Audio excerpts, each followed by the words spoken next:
Well, it's that time of year where us YouTubers make these controversial lists of best and worst films. Now, this video is my top 10 best films of 2025. I'm going to do some honorable mentions as well, but make sure you subscribe because coming up, which is going to be more controversial just because of the nature of it, will be my worst of films of 2025. Now guys, let's be honest, it's all subjective and I go to the movies for a fun time, for a good time. I want to be entertained.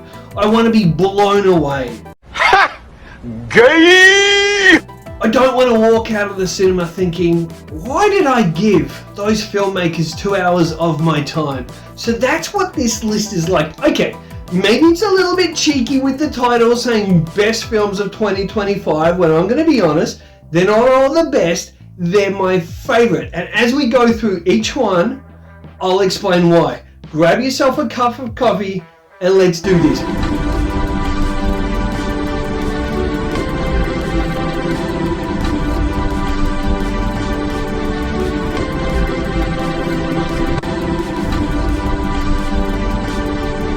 First, let's look at some honorable mentions.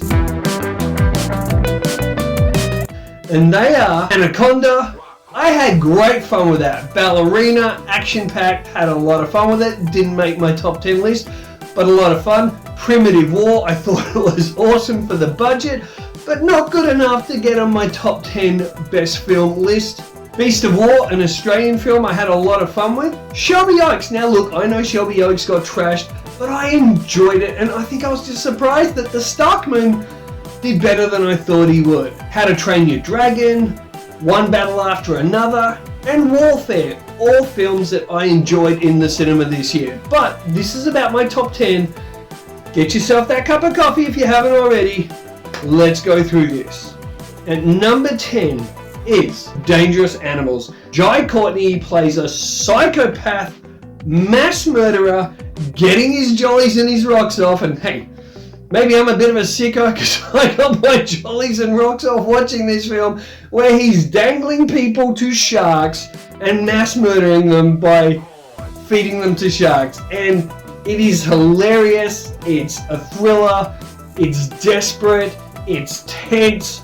I had so much fun with this in the cinema, and sadly not a lot of people went and saw it, so if you can see it on streaming or go buy physical hard media Blu-ray copy, do yourself a favor and watch Dangerous Animals. Now coming in at number 9, I didn't even realize, like I almost forgot this film was at the start of this year. It seems like longer. Number 9 is Conclave. Who thought that a bunch of bishops selecting the new pope would be awesome? The screenplay was great and it was nominated, I think it might have won, but nominated for best screenplay. Pretty sure it won an Oscar for it. And it keeps you just gripped, the tension is there, all the performances are there, there's plot twists and turns. I had so much fun with Conclave, and yes, who'd have thought I'd have fun with it, and I would want to watch it again because it is a well-constructed and well-made film with great performances. So Conclave was definitely one of my favorites and a big surprise for me for the year as well. Now this might be controversial, but coming in at number 8 is Jurassic World. Was this the best script? No. Was it the best film? No. And I know a lot of other film reviewers are going to have this probably on their worst of list, but I didn't want clone dinosaurs being used as weapons. I didn't want convoluted plots and cloned kids and crap like we got in the last 2 or 3 Jurassic World Park films. I just wanted to go in for about 2 hours and watch dinosaurs in their natural habitat with beautiful color, big action, special effects, great sound effects, and disposable characters that could get killed off, though I think they should have killed off more characters, and that's exactly what I got. Was the plot and the device used to setting everything in motion ridiculous, with a Snickers or a chocolate wrapper getting stuck in a door, a multi-million-dollar scientific place, and this Snickers wrapper gets stuck in it and everything happens from there because the door malfunctions. Ridiculous, stupid, terrible, lazy script writing. I get it. but I had fun with it, and that's all I wanted. So that is why Jurassic World Rebirth is on my list and at number 8. Coming in at number 7 is Frankenstein, Guillermo del Toro's Frankenstein. Look guys, this is a big, colourful, beautiful film. Yes, it was like 2.5 hours long, it's deep and it's emotional, and I'll be honest, I don't know if I'd rush out to see this again. I'm definitely going to get it on Blu-ray, but is this a film I'm going to go back to lots? No, but this is about my top 10 films of 2025 for me in the cinema as a viewer. And with that, this film did really capture my attention. It got the emotions going, and I saw the artistic nature of this film as well. I saw the humanity in it, and let's be honest, there's a lot of films on this list that aren't going to be sitting here talking about the mise-en-scene and the shot composition and the narrative structure, blah blah blah. Most of them are just films that gave me a lot of fun, but this tugged at the heartstrings, and it was a really well accomplished film. So that's why Frankenstein is here. Coming in at number 6 is Heart Eyes. This is another film that I didn't even realize came out this year. I thought maybe it was late last year, but of course this was Valentine's Day, February this year, and I had so much fun. Unfortunately, not a lot of people saw Heart Eyes, but I think this is going to become a cult classic. I think they will do a sequel for it because it's a film where now it's going to make a lot of money on streaming, hopefully some Blu-ray sales, etc. And I think if they do a new film, more audiences will discover the first film, and they'll both end up making money. The first will make more money, the second will go on and make more money than the first did, and I think hopefully they'll get a franchise out of it.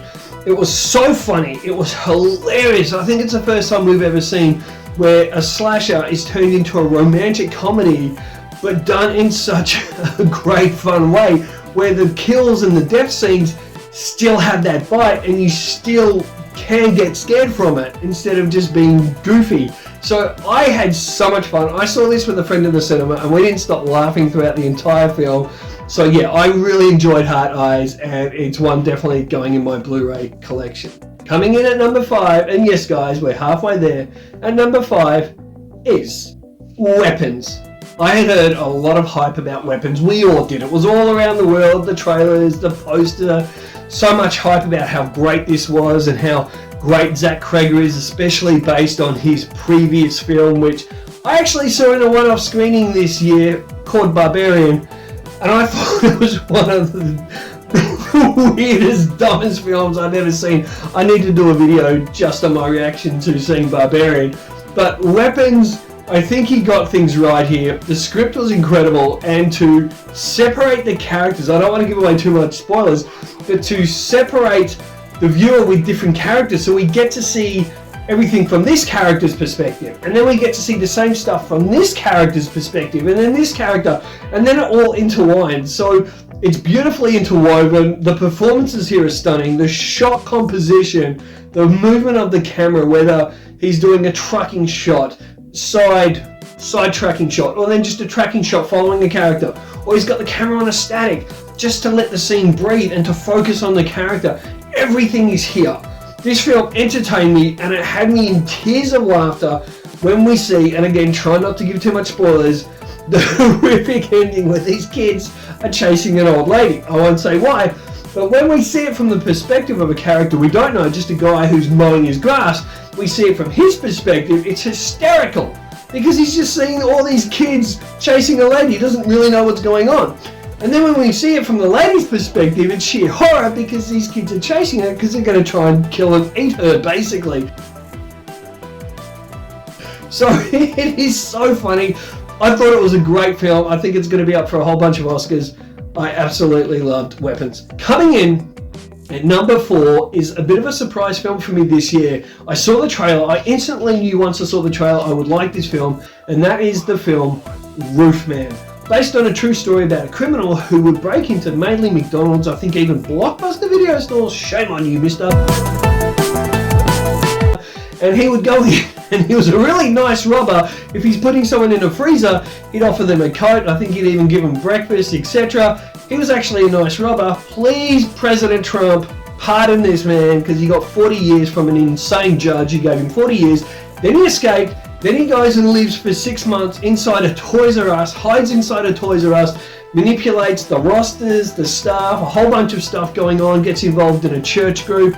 It's heartwarming, it's fun, and it's based on a true story. So Roofman deserves my number 4 spot. I love this film. Can't wait to get it on Blu-ray. And at number 3, and yep, we're at that top 3, is a film that was actually, this is a bit of a cheat, it was released in 2023, and it's called The Holdovers. It's a film by Alexander Payne, stars Paul Giamatti, and it came out 2023, but it was shown in cinemas. It was re-released in cinemas nationally here in Australia, hopefully around the world as well.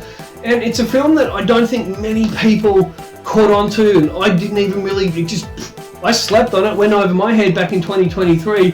Such a beautiful film. Yes, it's a Christmas film where Paul Giamatti's character, he's a cranky old teacher, and he has to stay with the holdovers, who are students that have nowhere to go over the holidays, so they have to stay at the boarding house.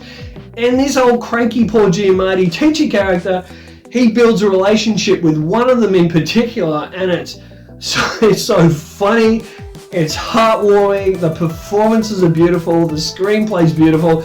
This is just such a beautiful film. And yeah, okay, it's a cheat, but I'm putting it in here at number 3 because this is about the films I saw in 2025 at the cinema. So one cheat, guys, you gotta give me that, right? So The Holdovers.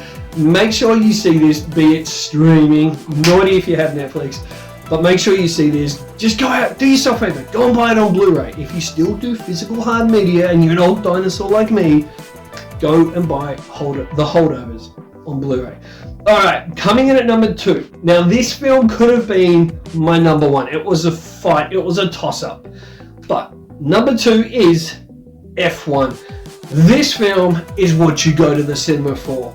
No political correct bullshit, female characters written just beautifully, no agendas thrown at you, all the money is on the screen, you know, this thing's got like a budget of $250 million, you see it all on screen.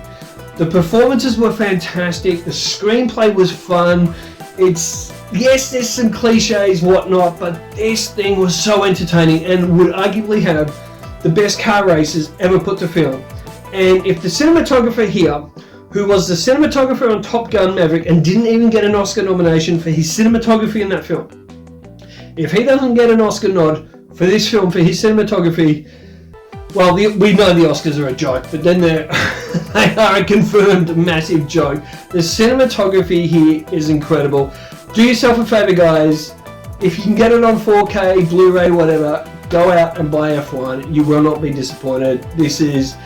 It's a 5 out of 5 film for me. To me, it's like a masterpiece. Loved it. Masterpiece being you wouldn't change anything about it. I loved every minute of it. But this is about my favorite time in the cinema. My favorite more than my best. So at number 1 is Final Destination 6, Bloodlines. Now, I highly anticipated this film because in the lead up to it, I bought a Blu-ray pack with the first 5 films. I watched them from start to finish. I had already seen the first one. I had just seen the second one just in the lead up to this one. And then I went bang, bang, bang, third one, fourth one, fifth one. Loved them. So I had high expectations hoping this would be good. This blew my expectations. I got to see an advanced screening of it, and I can tell you, we had a great sized crowd in there, great audience, and we all collectively, it's almost like, you know, probably 100 plus people became like a family watching Final Destination Bloodlines. We laughed out loud, we applauded, we cheered. So not just was the film good, from shot composition, from the way it looked, the performances, the story, the kills, the humor, but it was just a collective experience, and that is why it's at my number 1 film for 2025, because I had so much fun with it. And I just pray that the writing and the directing team of Final Destination 6 come back to work on number 7. And yeah, look, there were films that are going to be on my worst list that are probably going to shock some of you people, but I'll explain why they're on my worst list, that Some people should think that would be on this list, but like I said, this is about having fun and entertainment and rewatch value as well. And also when I've got anticipation and a film lives up to that anticipation. And that will make a lot of sense when you watch my worst of films, because I can tell you right now, the number one for me, worst film of 2025 is a film that I anticipated so much. And that's why I thought it sucked. And it's at my number one, but you'll have to watch that video. And to watch that video, you're going to have to subscribe. So if you haven't, guys, smash that subscribe button, hit the bell notification, and then you will get my video for the worst of. Let me know in the meantime in the comments below. What do you think of my list? And most importantly, what is your list? What were your favorite films, your best films of 2025 that you went into the cinema and you just enjoyed from a cinematic or a fan point of view? What made you feel good? Don't worry about the artsy-fartsy stuff and this celebrity says this or this reviewer says this. Go with your heart. Just tell me what entertained you and I will read all your comments. Thanks for watching this video, guys. You are the best. Until next time, look deeper into film. Thank you for watching this film review at Stevie G Talks Movies. And remember, guys, if you haven't already, tap the bell notification button and subscribed. This is your chance to do so now. Until next time, I'll catch you later. And don't forget, always look deeper into film.